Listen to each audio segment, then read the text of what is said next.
comrades, and then good morning to the viewers as well. My name is THUTHUKILE Olile Nomonde ZUMA. Oh. Yes, I am a member of the African National Congress. I am 36 years old next month. Branch, Ward 98, Zone 6, which is Greater Sophia Town, and I am a leader of the ANC in the region. I'm an REC member. So yeah, I like to think of myself as a young activist, even though youth leaders probably want to remind me that I'm not young anymore. But yes, I am an activist of the African National Congress. Yeah. Yes. I mean,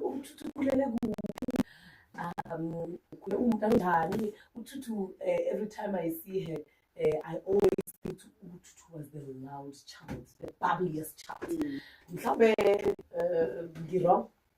Okay, I'm actually very shy, contrary to popular belief. I'm very, very shy. Hey. Yeah, shy. But yeah, I grew up. Okay, I was born abroad. Baba no mama, so I was born outside the country, back to South Africa when I was still a baby. I was still very young, a baby, and who had their formative years eThekwini, and then later moved to Pretoria, and later moved to Cape Town, and ultimately, upon matriculation in Cape Town, one was accepted to enroll for a bachelor's degree at Wits University. And that's what landed me in Johannesburg. Okay. So I joined the ANC Youth League while still in Cape Town in a branch called Gabby Shapiro branch. And then later moved to the Wits branch, which during my time we renamed the Dr. Polisi Matombozi branch of the ANC Youth League. And that is where my student politics started and my activism continued up until where we are today. So, I mean, coach, we don't to me go Cape Town.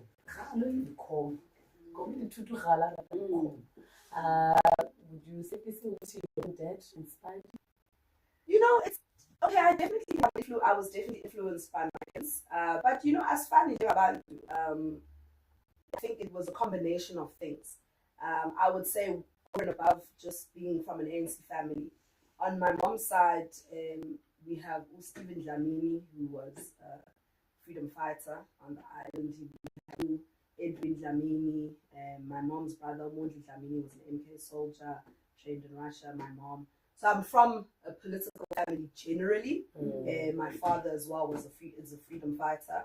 So generally I'm from a political family. But when I was in high school, I volunteered a lot in different NGOs. One particular one was when they were reviewing the children's bill, and they asked for volunteers who would run workshops with children in terms of what do they want their rights to be, you know, what are children's views on the children's bill. So that exposed me to a lot because I left the confines of the bubble of Cape Town that the media likes to portray as this beautiful, safe city, and I went to where our people are and spent a lot of time there, and that's really when, from a young age, one was exposed to the injustices that still plague our country today, the inequality that is, you know, clearly on racial lines, the poverty and all of that. So I think it's a combination. Definitely my family, but also my own life experiences from a young age as well. Yeah. So if there's one thing from Leo Ira, what's that one thing that you feel back then this used to help our people and science? What's that one thing that you feel would see because I mean, if you as a student participate in this I mean, when did you hear your children say participate in something? What's that one thing that you would change, especially in the education sector? Well, one thing I would change in the education system is our syllabus. I think our syllabus at a basic education level lacks the teaching of patriotism in a big way. I mean, it's good that we teach the national anthem and, you know, we teach our history, but very, very not deep enough. So I think you need to, part of education is not just the knowledge of what is 1+1. Part of education is teaching your nation. You're shaping the nation. So you need to really socialize patriotism, what it means to be a citizen, to be loyal to your country, to be loyal to your people, to understand your history so that we never repeat that history, but also all of us collectively on a journey of rewriting those wrongs. So I think there's some sort of political and historical things that I missed when I was in school. I'm not sure now, I would be lying if I said I was abreast as to what the 2025 syllabus is. But I think there should be a culture of really patriotism that I think we lack. And also, I think in our schools, we need to teach people what South Africa is. And people need to understand the country that we are. What is our history? Where are we now? So that citizens grow up knowing that this is where the country is, but we are on a journey to a specific place. When we talk about a South Africa that is prosperous, that is free, that is economically, prospering and is equal, and there's no inequalities and poverty. What we all need to collectively understand as a people, that as a country we are on that journey to that South Africa, and that the school has a big role to play, and I think they are lacking in that regard. Yeah. I think for me it's more when we talk about telling the South African stories the South African way. Because most of our history books, they were written a long time ago, and the perspective of that time was this makes South Africa, okay, this is where the Nguni people lived, that's it. But to tell even ANC stories as well, because that's where I think I wanted to come in with you, even in your portfolio, to say, how do we now, since we are now having some freedoms, we can have our own policies, we can have our own activities without the fear of anyone killing or doing anything to sabotage that. How are we as ANC, as an RDC member, how are we archiving our stories? How are we telling those stories? Is it effective or not? Or maybe there is some situations that are standing in the way. For example, the price of data. It's crazy. So if you were to say, let's have podcasts about the real ANC, you might have some people can't have access to it. So what are we doing as the ANC to tell the stories of what really happened, before dispensation to where we are? Yeah. I think that would be more my question for now. Yeah, I think, look, to be honest with you, the ANC is not doing a great job at archiving and generating and telling our history and our stories. Of course, we are trying, right? But you have to understand, we're the ANC, but we're also a governing party. We are also, we're a liberation movement who's now a political party, also contesting elections, although we remain a liberation movement. So there's a lot of contesting things that the ANC is having to grapple with.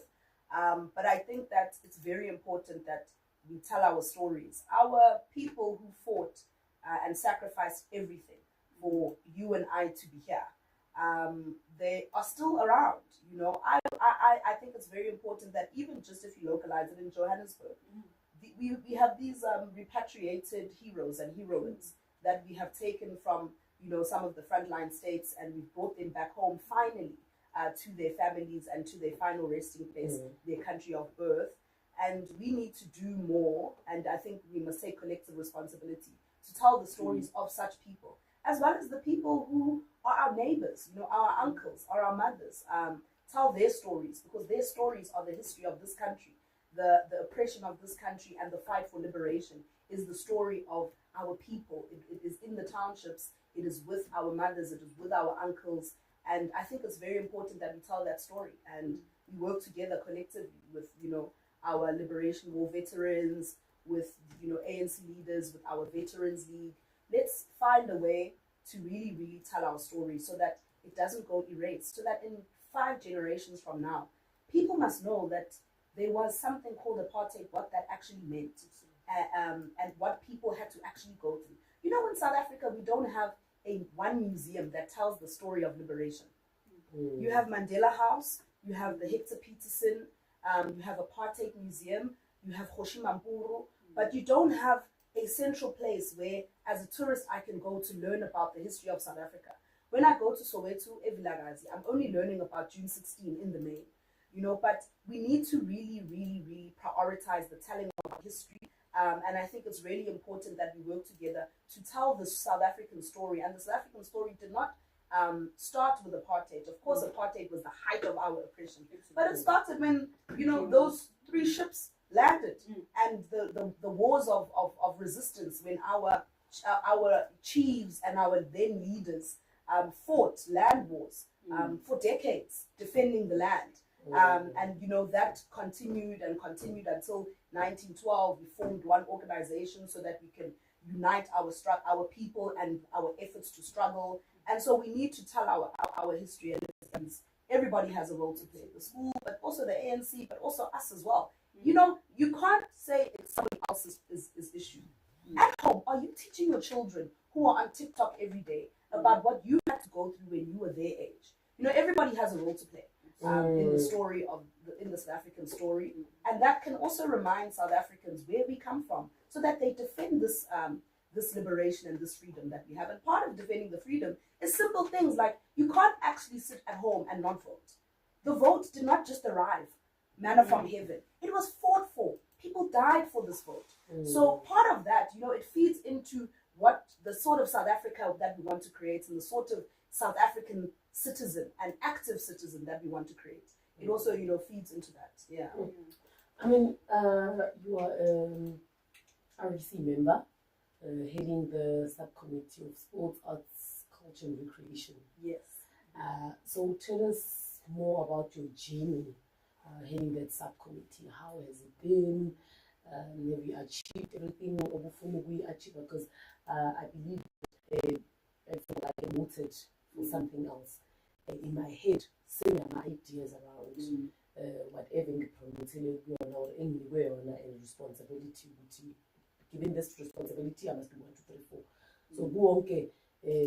Ama dreams were in that, or ama goals were in that subcommittee. Did you achieve everything that you wanted to achieve?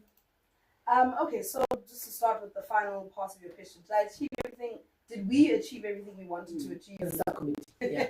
As a subcommittee, and ultimately, I mean, the subcommittee is an extension of the REC. Right. No, and there are various reasons for that. You know, you to deal with sports, arts, recreation, and heritage in a 3-year term is impossible. I don't think there can be any REC that can sit and subcommittee that can sit and say, no, we set out to achieve everything. We have done a lot of work. We've really done a lot of work. Luckily for me, this was a subcom I sought out. So this is the subcom I was hoping to be allocated, because in my other life, I also am a creative. So I thought, and I was very young at the time. I mean, I was still even in the youth league at the time I was elected into the REC. So I thought it would also be a subcommittee that would, you know, be quite youthful in terms of its work. So yeah, we've done a number of things, you know, maybe at a level of sports, I think we have tried to, one of our priorities was pushing women sporting codes. And I think we've tried that a lot, and we've tried our best in that regard. We had a mass mobilization to that Banyana and Brazil match, where we were lucky enough to get, I think, over 100 tickets. And so we galvanized supporters to support our girls. We had a program to welcome our girls after the African Cup of Nations, I think it was, the AFCON for the women, to welcome them from the airport. And we've always, you know, been pushing and supporting women's sporting codes and making noise about, you know, the inroads our women are making in different sports. We've partnered with a lot of various stakeholders, whether in golfing, whether in, you know, community sports as well, community soccer teams. Yeah, I remember you did a few tournaments. Yes, we've also had some sporting events where we were able to get community teams to participate. But also we make sure that our programs, we try that our programs are all inclusive. So there's indigenous games so that Abo Mama and Abo Gogo can also participate. Children can participate. Young people can participate, so that, you know, it's sort of all inclusive. So on the sporting side, I think we've done well in terms of what our priorities were, which was that, you know, pushing women's sporting codes. And then on the heritage side, I think we've also done quite well. One of the biggest, I think, victories of this subcommittee was the renaming of Winnie Mandela Drive, because that was a decision that the ANC took some time ago. And of course, there was a disruption in the city in terms of a change in leadership when the ANC was not in leadership. So when we came back into government, we then said, no, we need to make sure that we champion this renaming. and we did so successfully. So that's definitely one of the great successes of Yeah. this REC. Yeah. And we've had a number of campaigns, including, the ongoing campaign, the renaming of Santon Drive to Leila Khalid Drive. During Women's Month, we did an honoring our women in struggle, where we honored 4 women who played different roles in our struggle. We did a very nice event at Soweto Theatre, and it was Mamira Makeba, who was an artist, who was actually somebody who was a global citizen, because the South African government stripped her of her citizenship. So she was a South African who wasn't a South African, and she lived all over the world. She did beautiful music, and her music was telling the story of the South African struggle and mobilizing through music for the international community to support the South African struggle. And that was really a great event that we did. It was Mary Makeba, Umam Lindwe Mabuza, who was an ANC rep. She was in exile, she was an ANC rep, but she was also a poet. And her poetry was about the South African struggle and the fight for liberation. So she contributed both in the arts, but also politically. She was active in the ANC, and she was an ANC rep. And then it was Umam Tenjwe Dinso, of course, that we all know and we all revere. The first, she was DSG of the ANC at some point, but Black consciousness leader, a woman we all admire. And she, because she's now the ambassador in Namibia, South African ambassador to Namibia, was able to come to the event, and she spoke at the event. So really, I think that was also probably a highlight. And then the other one was Umam Joyce Dipale. Umam Joyce Dipale is a Joburg resident. Even now, she's still alive. So there were 2 who were no longer with us, and then 2 who were living legends. So the 2 living legends was Umam Tenjwe Dinso and Umam Joyce Dipale. Umam Joyce Dipale was a freedom fighter, is a freedom fighter, and she was in solitary confinement for over a year, tortured by the Boers, shot at. There's nothing Mam Joyce Dipale did not go through as it relates to torture. And as a result has even suffered a lot of medical problems. And she remains active, and she's really a fighter, even with the medical challenges that she is facing as a result of the torture that she went through. She's such a fighter. She was in exile. She was really, really one of the women who sacrificed everything for this struggle. So she was also there, and it was lovely to have her there. So yeah, that was also a highlight. So I think it's been great leading the subcommittee. Of course, resources are always a challenge, right? But the REC has been very supportive, but you'll never have enough resources. So you do what you can when you can, how you can. And I think we've tried our best, but we're hoping whoever comes after us will knock it out of the ballpark and do even 10 times better than what we did. I love the fact that, being in, we always use the ANC as a vehicle to push as missing to be it to accommodate, but you also have a skill to give back. True. And you being in the arts, you gave a skill to the ANC to inspire a lot of young women or even men. Yeah. So, since we are going to conference, and chances are you are not maybe going to lead the same subcommittee, even if maybe you come back. But what's the one that you would want the next person that's going to lead this portfolio to champion or to even push, so that our young people have faith? When we meet our artists, actors, be it ZUMA Memorial Service, we were at Memorial Service, Comrade Doc Shebeleza, and most of the artists there, they were calling day one. Artists before apartheid, or even after after 1994, opening Babo by inspire a lot of our black people to come out of the box, and we see that from Kwaito, Baboka music, how they've turned the industry, and today even our Babiano artists. But asinakekeli kakhulu ama-legends wethu.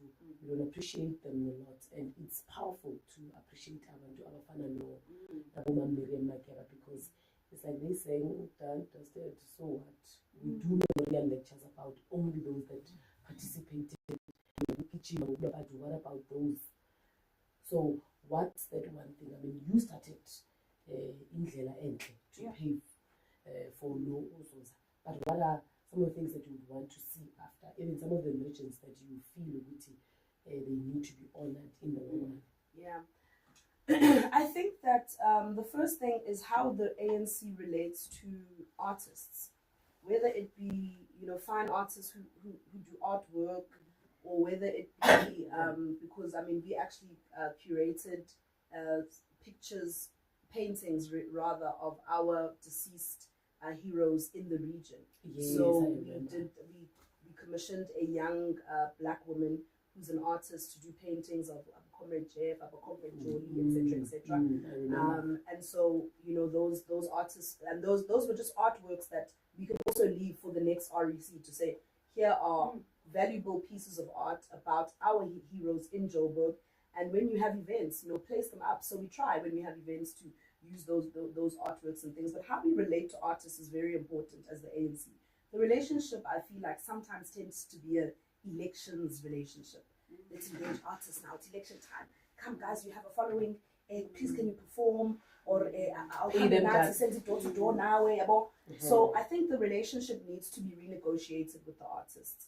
And both sides, we have a responsibility. The ANC has a responsibility to those in the arts, particularly those who use their art for good, which is conscientizing people, mobilizing people who are, they are almost an extension of the work of the ANC. So we owe those artists, and those artists also owe the ANC to make sure that they are helping us in our project to nation and build the South Africa. Together, so we need to renegotiate that relationship. Throughout every month, every year, whether it be a simple thing like just taking out a poster and go and support this artist. I mean, there's a theatre production on Winnie Mandela, you know, that was on now. I was quite encouraged that the TSG was there and other leaders of ANC as well went there to watch. So, you know, that relationship with people in music, continuous, ongoing dialogue, also support as well. And that support doesn't mean putting walking.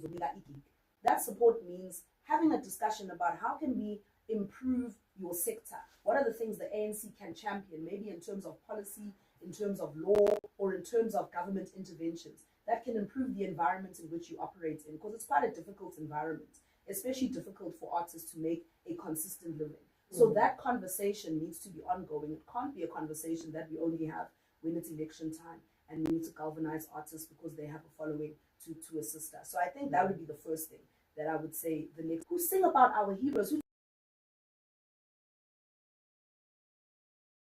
appreciates me, and it's somewhere, it's a door I can knock and say, I'm having this difficulty, and we can advise to say, yeah, actually, this issue is a problem in the sector. Maybe let's take it up to see, can't we review the policy on this, you know? So I think, yeah, it should just go beyond elections. That's the one thing. And then two, I think the pushback on the heritage. There is definitely an agenda to wipe out our history and our heritage and wipe our stories out of the history pages of South Africa. And so I want my son one day, who was Mayor Joyce Dipale? Because maybe we must, you know, name streets after Mayor Joyce Dipale. Who was Mayor Joyce Dipale? Right now they're asking who was Jan Smuts. Those are the questions they're asking. Who was Jan Smuts? Why was the street named? And why is the street named after Jan Smuts? I don't want those questions. I want to ask who was Mayor Joyce Dipale. So I think just not only about street naming, right? Our bridges, our just memorializing, celebrating our heroes, and just pushing back to make sure that our story and the journey that the ANC has traveled in struggle is well documented and well celebrated. You may have issues with the ANC in government and whatever, you know, whether it be unemployment and service delivery, which are areas that the ANC is really trying to address.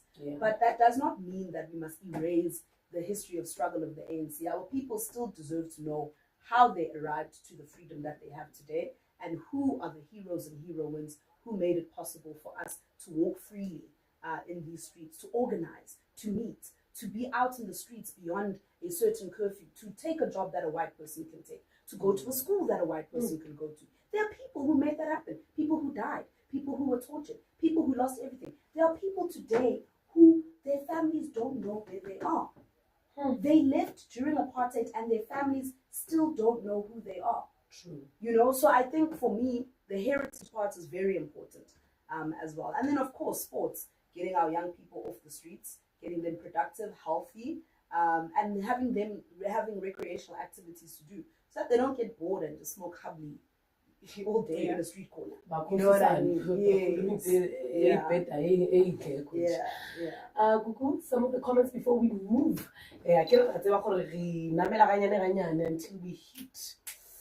You see, don't mind my face. It's tough. Three. Our comments are a lot of people are watching, so most of them are just watching. Some of your comments, I'm not going to read them. You know why I can't read that comment, but she's noting that. So she's an RC for now. We're going to note as an RC of the ANC. Yes. So, who are greeting in the other way. Nina, we note you. Thank you so much. So most of them just saying that they're watching. I know there's on 1, on 2. Comrade was watching from the first show with incoming councillor. And so we're noting all your greetings. Thank you so much, comrade, for watching. There was one question that I got, which was also part of our pre-pack. Some people do know that you're also participating in the arts. I also was watching, I'm Netflixing. I'm like, hey, that's my artist member there. Yes. The credits. Hey, man. That's it. So in the arts, we've seen you on Netflix. You can say Netflix. We've seen you on Netflix. Something that touches me. We always talk about hashtag control all the time. It's very I missed my show. So just tell us more about that. Okay, so I've always been in the arts, and Yes. for me it was always between politics and art. Mm-hmm. And I'm lucky enough that I'm fortunate enough to be able to do both.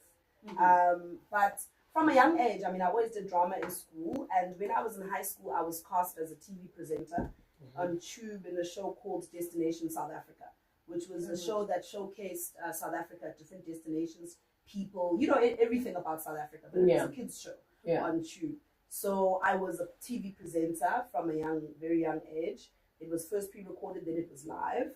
That was when I was in Cape Town.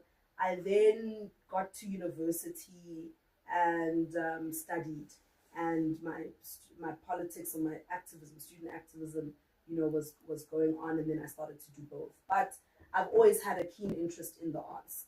I've actually done quite a bit in the arts. I've even been part of casting for shows. My first stint in writing was I sat in a writing room for a show called Ifalake. It was a pre-colonial. Oh yes, I know Ifalake. A pre-colonial show. First pre-colonial show in South Africa, and it did very well. I sat in the writing room. I was a script coordinator. And that is where I learned the craft of writing, because I was not a writer.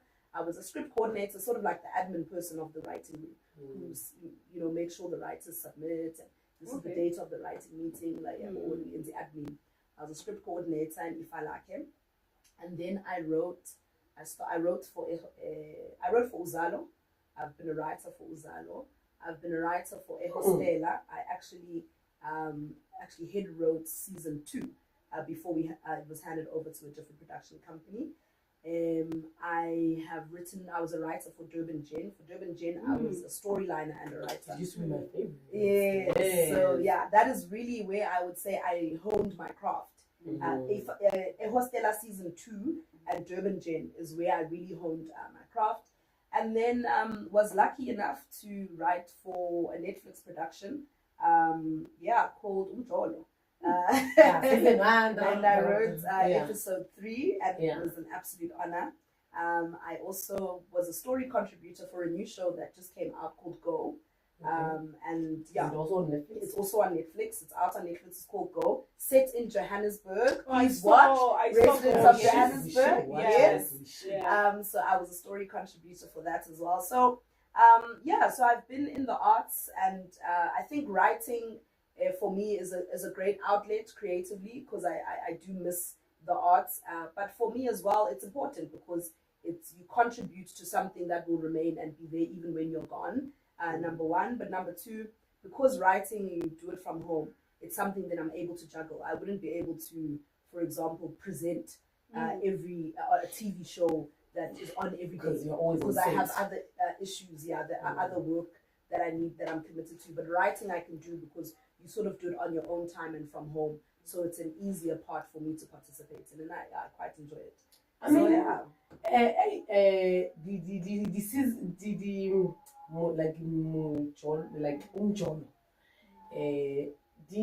They spoke about different stories around John.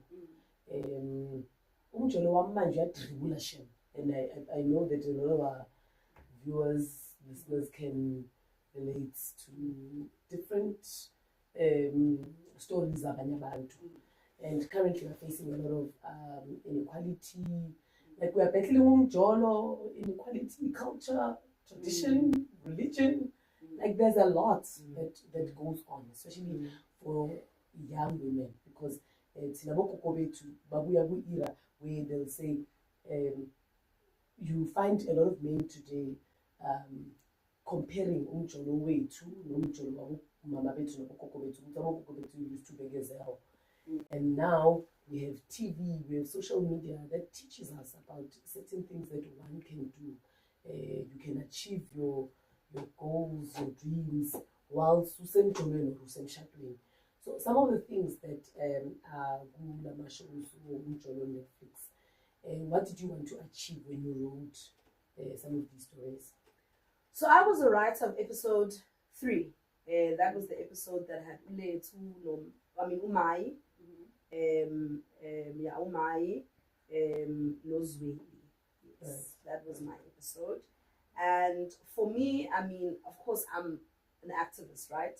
So I always try to infuse that into my story. I'm sure you saw there was a Sankara who featured, the father was an MK soldier, you know, that sort of thing. But also, just telling the story of South Africa and the inequality that exists in our country, which is historical, and what people have to navigate, young women have to navigate.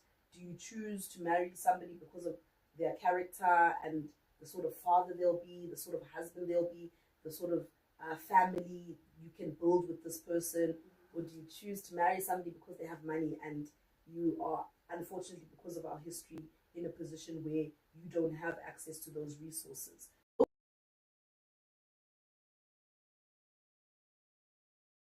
Young women have to deal with, particularly in urban settings where you are in an urban setting, everybody is wanting a better life for themselves, for their families.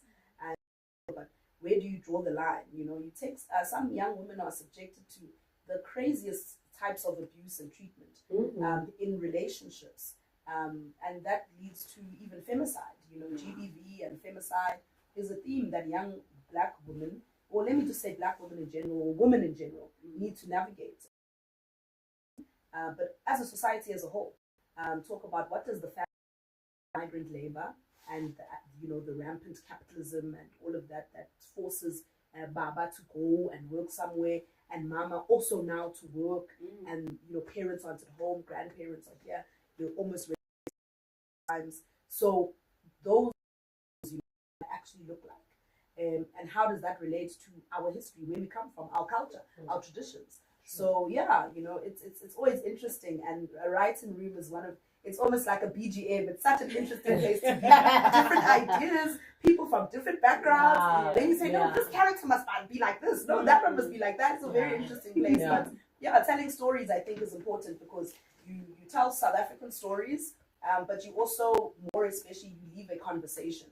And I think the conversation is what is important. I mean, Harry, when we check family, like how one would say family is, it's always about Baba,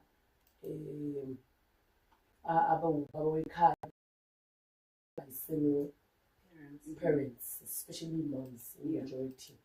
And then you Baba, like Baba, Upata, Umama Ganjan. And then later, umama umuntu ohlala munye because stress ukhulisa abantwana, like there's a lot. And then you find that these children later they become adults and they now need to start impilo zabo.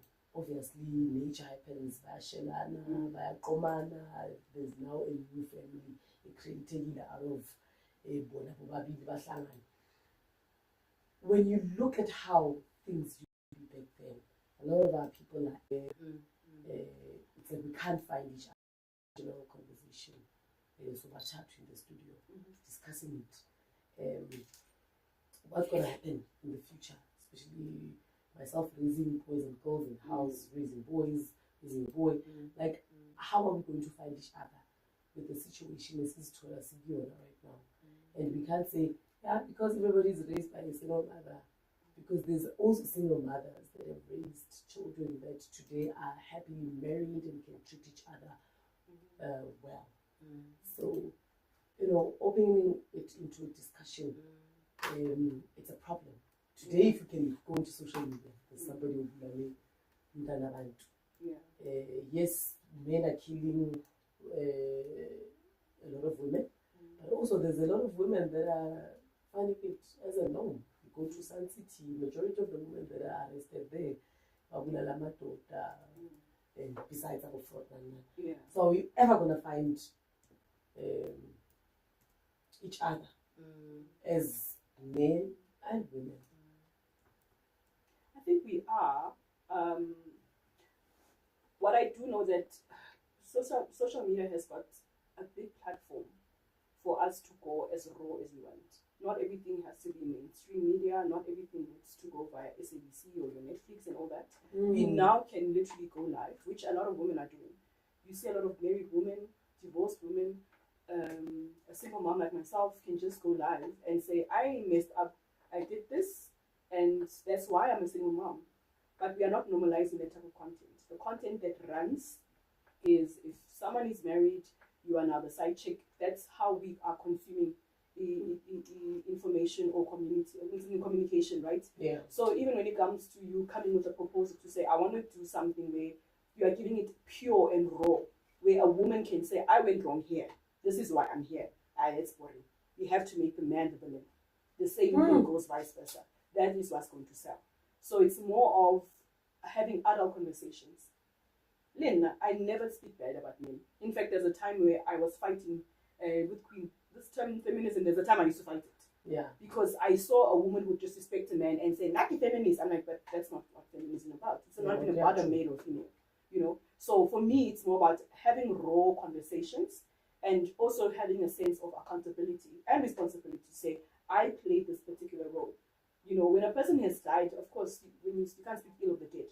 But if you have a friend, right? You have done your best as a friend to say, right? So we have to normalize what's the next step. We don't speak about the next step. You just told her she must leave the person she loves. You've been in love before. And you know how hard it is. So it's about cushioning Chomi to the transition from being a victim of a possible GBV case to her being a single, happy woman. The biggest plague we're having today, I always say it, we don't know how to transition. Women don't know how to behave when they are the ones bringing the bacon. You will now think you're the man. No, you are still a woman. It's just that now you can assist Ubabindi with buying groceries. We don't have that. What do? We want the men to know he's CEO, and then the man does not know how to act. Men don't have outlets, right? Yeah. So what do? What do we consume as children growing up? So that's why you find a man in 2025 who's partner, not knowing now there's so many organizations where men can sit together and vent. There's psychiatrists. There's so many outlets for you to deal with anger or deal with reject. But because society is already accustomed to indoda mayishaya umuntu, but we've seen people, I'm a couple body starting, but when the person dies, we're the first people to say justice for so and so. So it's about raw conversations and accountability as society. Are recalling everything down to the government. Where now as a community, what happened to Shai Flate and Shai Port and Pumeni? Next but we'd rather sit, listen. Also, you are busy on social media. We've seen cases on social media. A person take a video killing a partner. That's because that's the type of situation we're in now. Our faces are glued onto our screens. So it's about content, and even that's why I get a responsibility. All these people are owning these TikToks, who are owning all these social media platforms. They also have to have responsible streaming, because that also can conscientize a human being. If you're gonna stream more responsible content, people will also know how to behave. You're not showing the consequences of being ikinsa, of being a mafia. We are watching these mafia shows, but we are not seeing them going to jail. You must show us the bad side of being a mafia as well. Because we are consuming, it's fine. It's fine. So responsible media or communications is also very much important. That's very true. Yeah, you've said a number of interesting things. Some I may agree, I may not. But I think what is important for the activist is to not just dwell on the behavior of human beings, men and women, in the context of a family, a relationship, or whatever, but to understand where that comes from. What is the systematic issue that produces that? Because umuntu doesn't just wake up. There's no baby that's born and then just starts beating a woman because they're a woman, right? But a person is born into this world that exists and that has systems and that is an environment and a society, and they grow up to be this person who does this. So when we analyze the output, which is the behavior, we need to then, as the activists, recenter the where does this come from? What produces this? So we need how today Queen, because she's a radio presenter, can earn less than Usipo, who was a radio presenter, and they do exactly the same job, but Queen has less of a salary, and that is an output of patriarchy, right? You need to understand what produces certain behaviors and what we sometimes call social ills. What is capitalism? And what is capitalism producing? What is it in a man that is, a man is told you must go and you must work and you must make money because money is how you survive, and that money is how much money you have is determined on the respect people will give you, how serious people take you, and what you can provide because of capitalism. So we behavior about capitalism, right? Equality. How do we deal with this inequality? How do we create its ugly head, which it does every day? The state is able to cushion the blow for the exploited working class, who are the majority of the people, right? And to push back on the rampant capitalism that is in the fodder. We even share it. That's what she.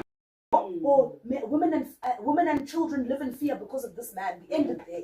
Let's have a discussion about patriarchy and how patriarchy is systemically producing a certain type of behavior and an output in our society that we as a people can collectively agree we don't want it.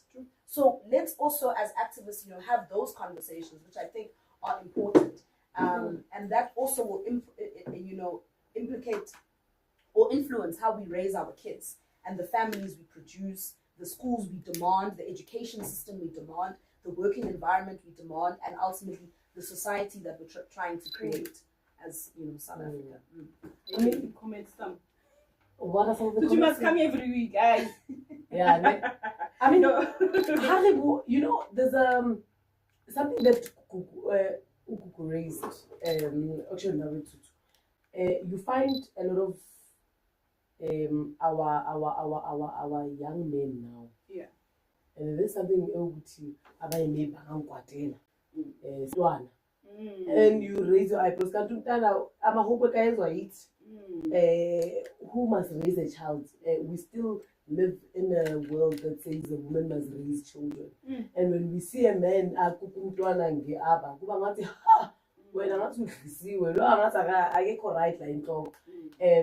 we in a position, or are we in an era where we can normalize saying indoda must raise abantwana, indoda must drop off? There's men actually that I know, even in a space, that will say, nah, I don't want any meetings between this time and this time, and between this time, because I drop off my children and I fetch my children from school. Then I can do 1, 2, 3, 4. And that's you go to a crash parents meeting, be it a crash or a school, you find that it's only a majority women that are attending these things, and you find lesser and lesser men attending these things as a one.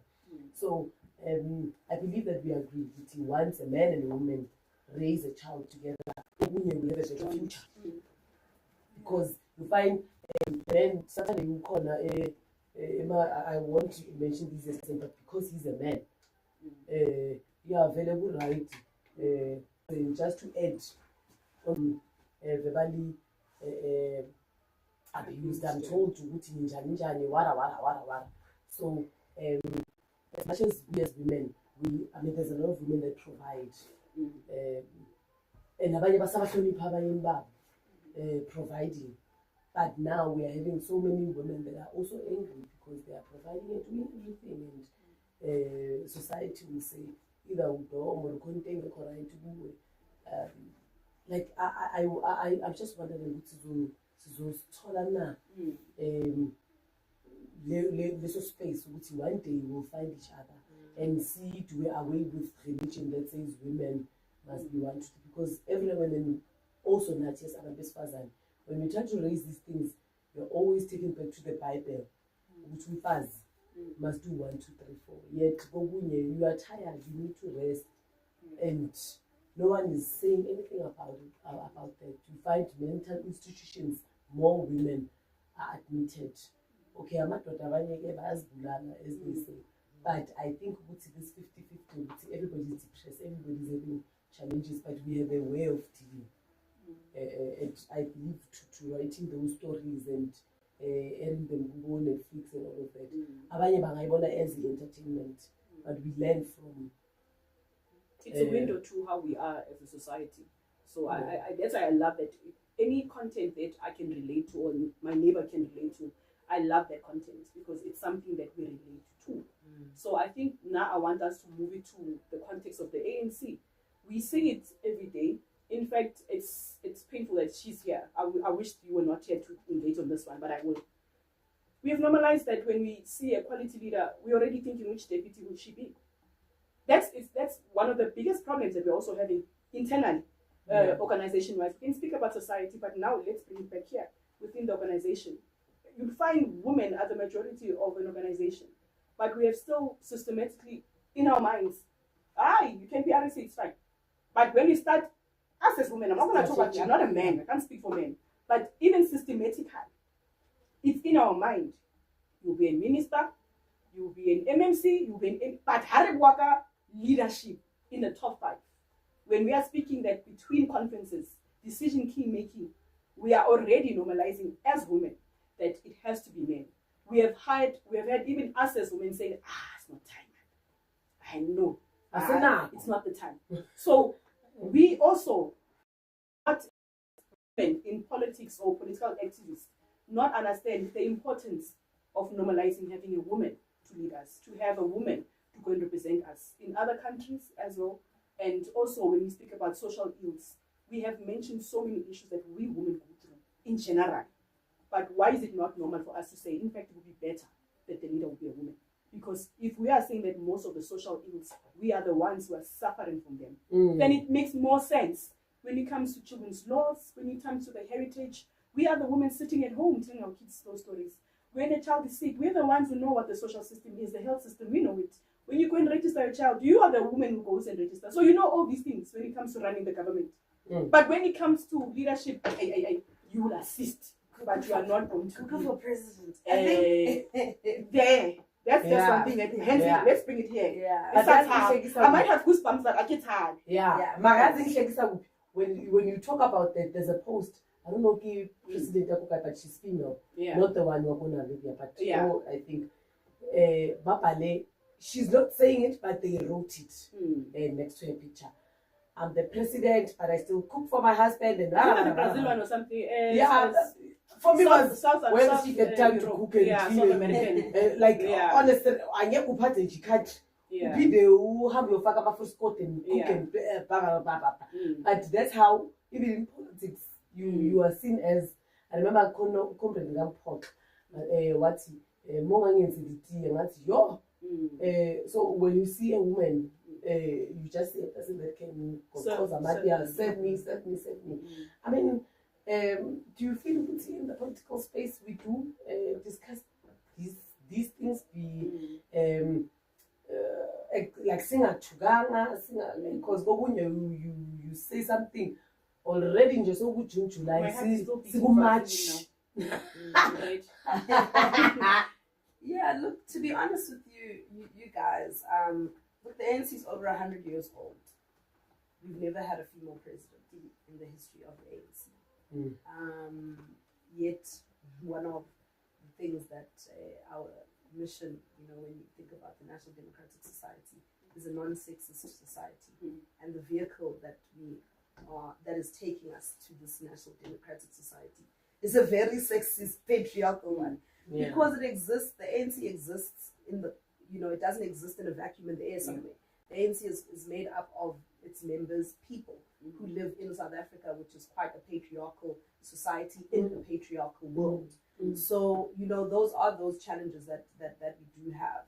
And I think your point, I couldn't have said it better, your point around, how difficult it is for women to occupy leadership positions is so important. And we need to take that conversation away from smolanyana corners and bring it into the mainstream. And I think we've started. There's a conversation that we are having, and I remember being part of a commission in the last Congress, or maybe the last policy conference, I can't remember. And there was a discussion about, are the officials of the ANC not a structure? If we're saying minimum 50% women, are the officials of the ANC not a structure? These people meet every single Monday. They determine the agenda of the NWC meeting. They generate reports for the NWC meeting and ultimately the NEC, which is the highest decision maker. They are the engine. They run this organization, those top 7 officials. Yet because we are avoiding a scenario where we have to subject the top 7 to the policy of the ANC that says if you are a structure, you have to have a minimum of 50% women. We don't want that there because it means we might have to start talking about a woman president and a woman SG. So we avoid to say that officials are a structure. These keepers. Even though we know very well that they are a structure,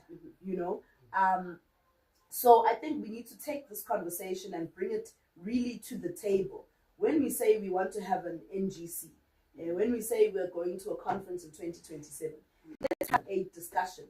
Let's have a proposal in the policies of the ANC that says the officials are a structure because they operate like a structure. They take decisions. The same way the NWC is a structure, right? They operate like a structure. They take decisions and they process matters ultimately for the NEC, right? So why are we saying they're not a structure? They're a structure and we must call it what it is. They are a structure and we should be subjecting the officials to be 50% less, nothing less than 50% women. And unfortunately, we're not because we're trying to avoid that conversation. And it's not a conversation that is just for women, it's for everybody, all members of the ANC.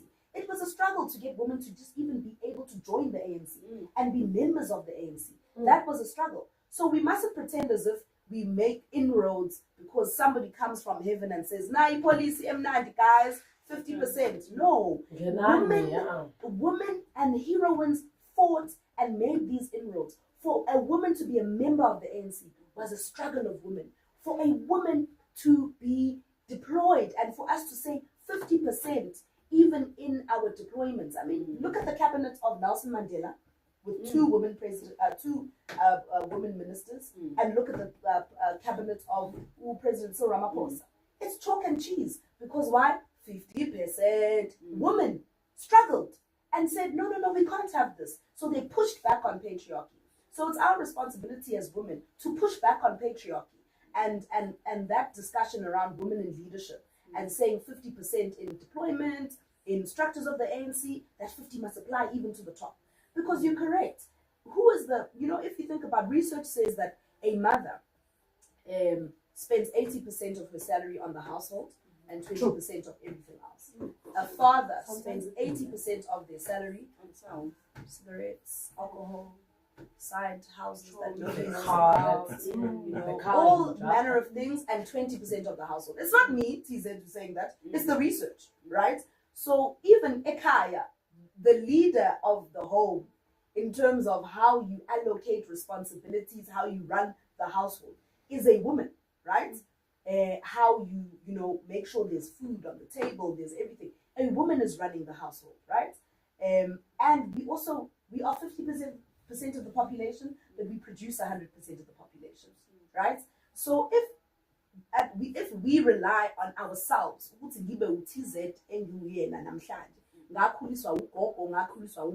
who played a fundamental role. Yes, ubaba ubekhona naye, but umama nogogo played a fundamental role.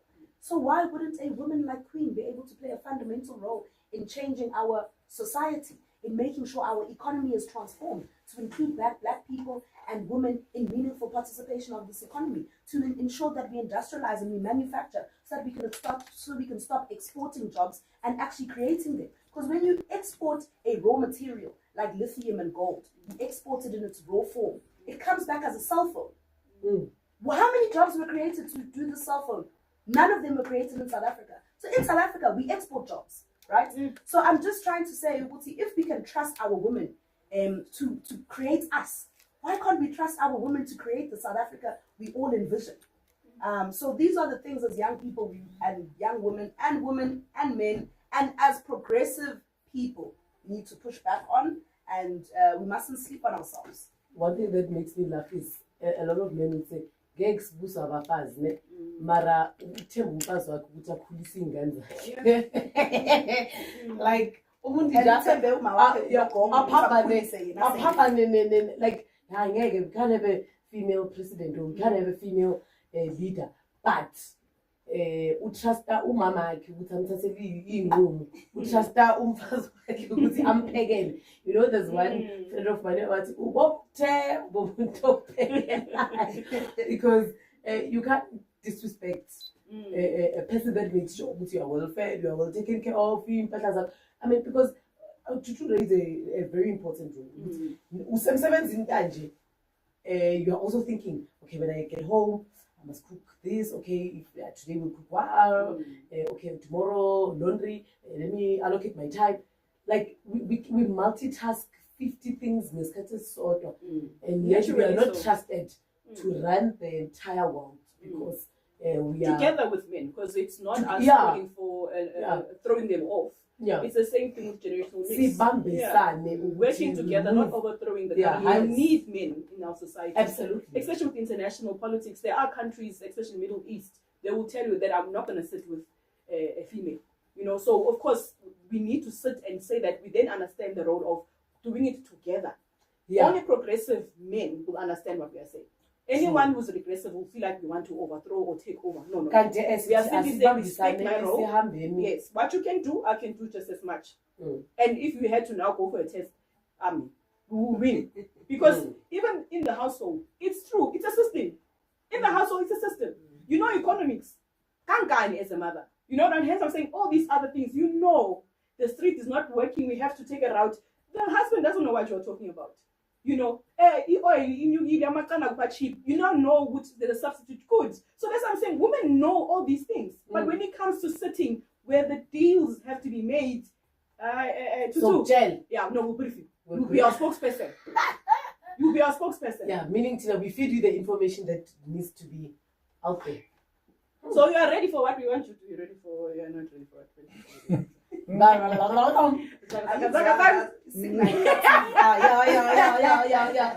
hello. Manami, hello.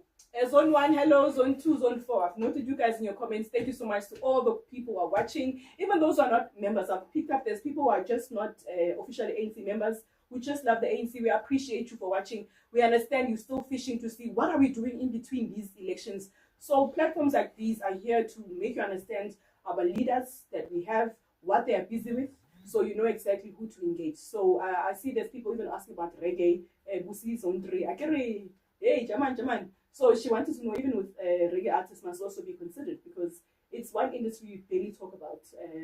We just know the Bob Marleys, the Lucky Dubes. There was a big artist who even came last week. There was videos trending of that lady, and it was packed in our own zone, by the way. So those are some of the things that we need to also push for, to say that we have good relationships with Jamaica, all these other reggae countries. Focus only with Rasta. You know, but there's a lot of things that. I mean, Bob Marley spoke about the injustices. You know, so those are type of countries or an institution like music or art that we really need to normalize.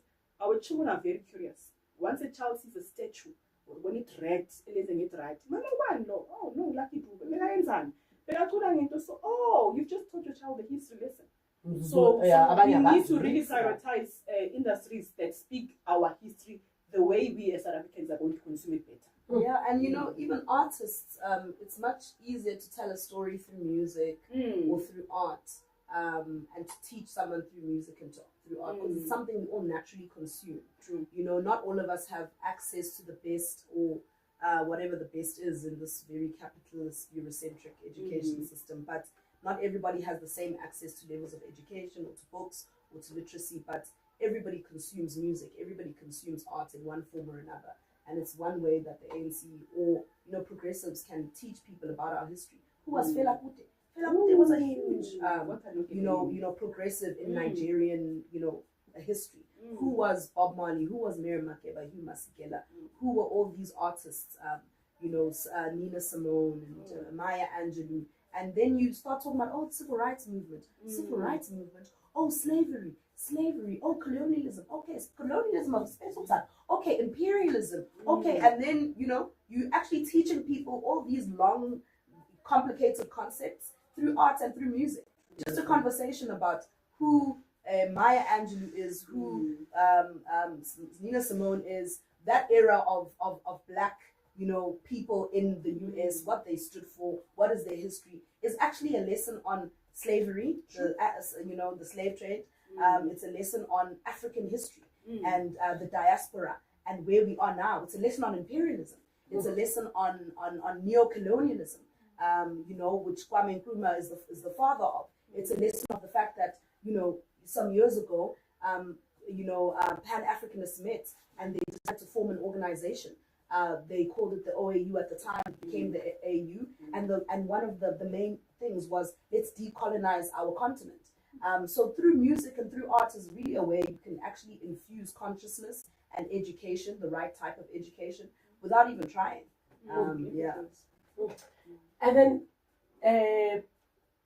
one thing to hop into the next conversation, there's that one thing like you've always advocated for in and within the ANC. And there are people that would say, oh, Tutu is devoted to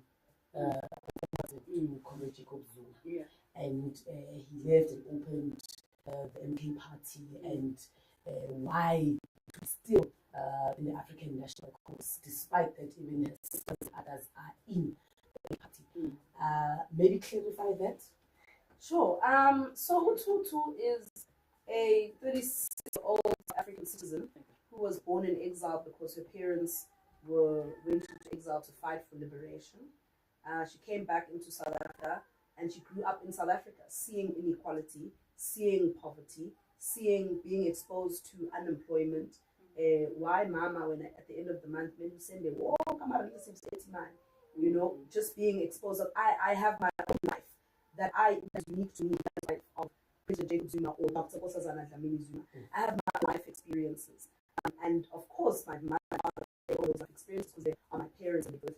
All my life experiences in my organization has produced me white schools in the main. And I was a child, we were very few people in white schools. That's what taught me something, okay, this one's not the same as them because, you know, the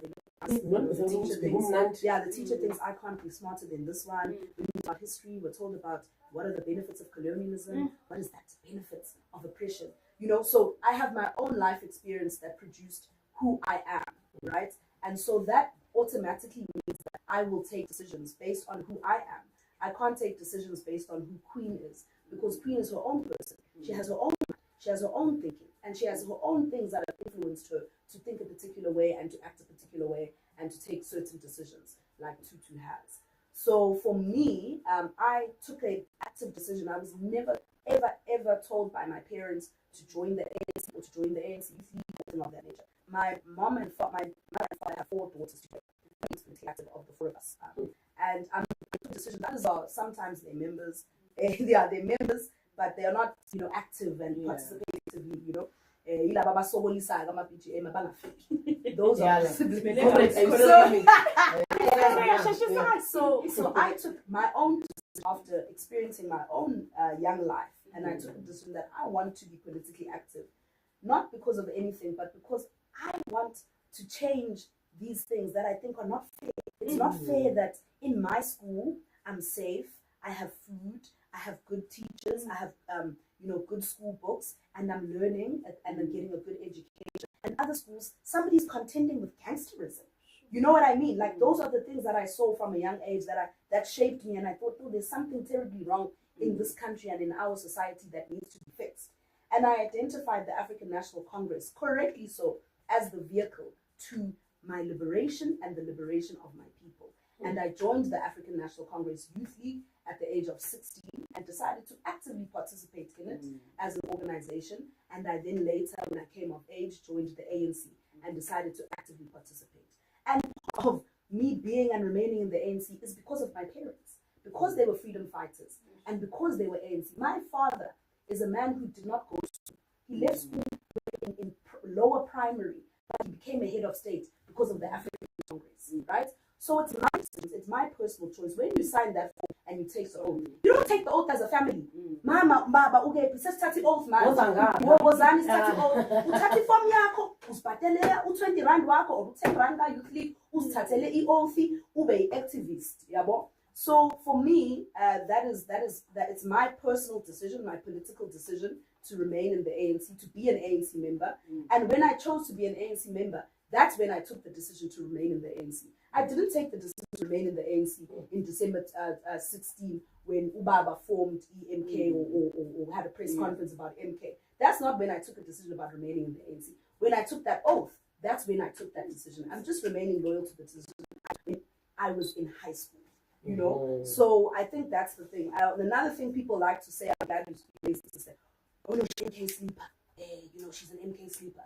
They forget that when Ubaba was leading the ANC, I looked down to one of Baba. So people are always going to talk, right? If you are born of people who are in the public, you know, who are living a public life and who are serving people or are in the public domain, and your parents are known. By virtue of me knowing your parents, I will have something to say about your parents and by virtue of you. And that's always been the case. It's been something that I've always had to grow thick skin and tolerate. So today it's because I'm an MK sleeper. 5 years ago, I know Balona, down to president, down to Mono, I Lona, Umawake, Ngobumawake, Uzbanbani. So people will always have something to say. And they have something to say not because MK exists, but because my parents are in politics and they are in the public domain. And so for me, I don't take it to heart. I don't take it personally. The same way when my father was the president, I didn't take it personally, even then. And so I'll just continue. For me, I have a decision that I have taken, and I am part of those who must bend history to our will.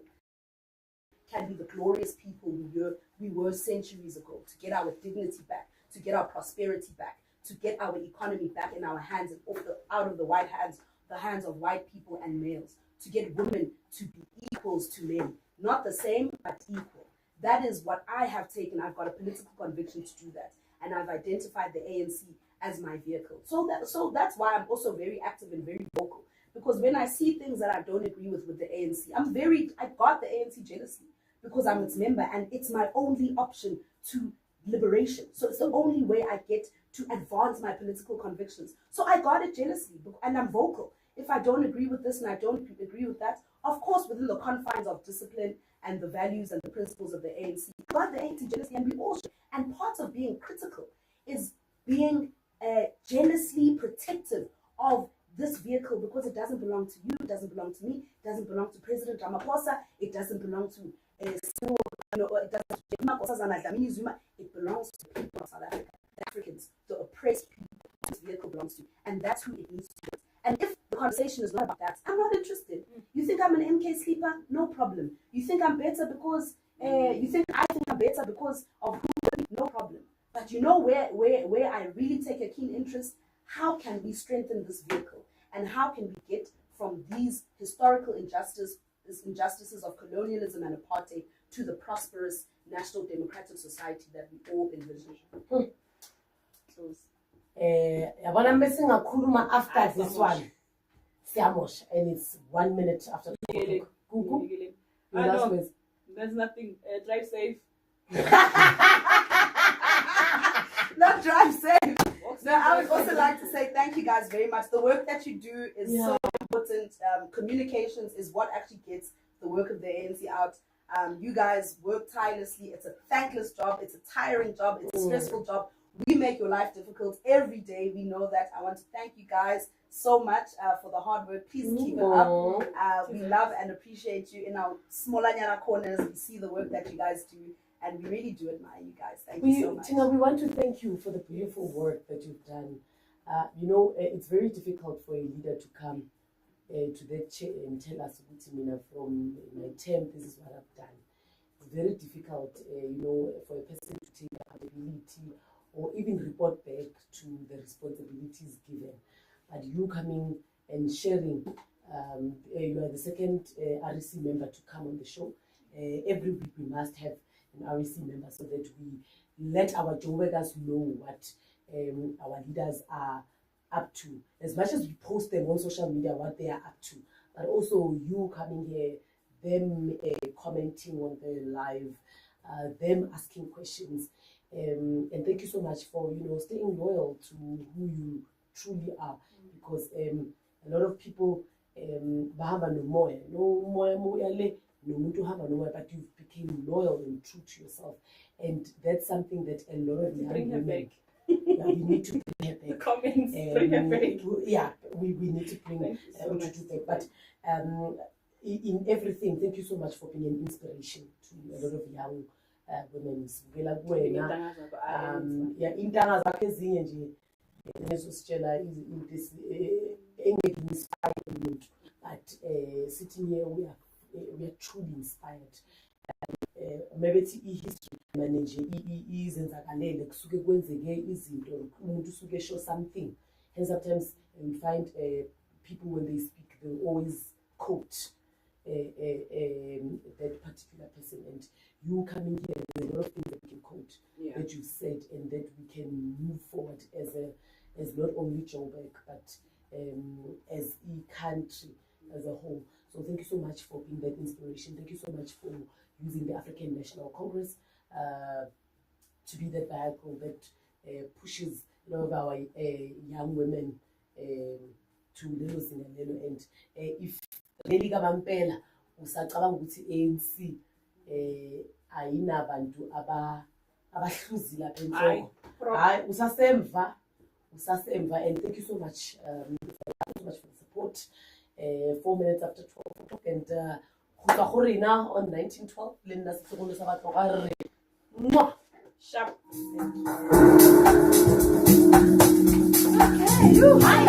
Okay.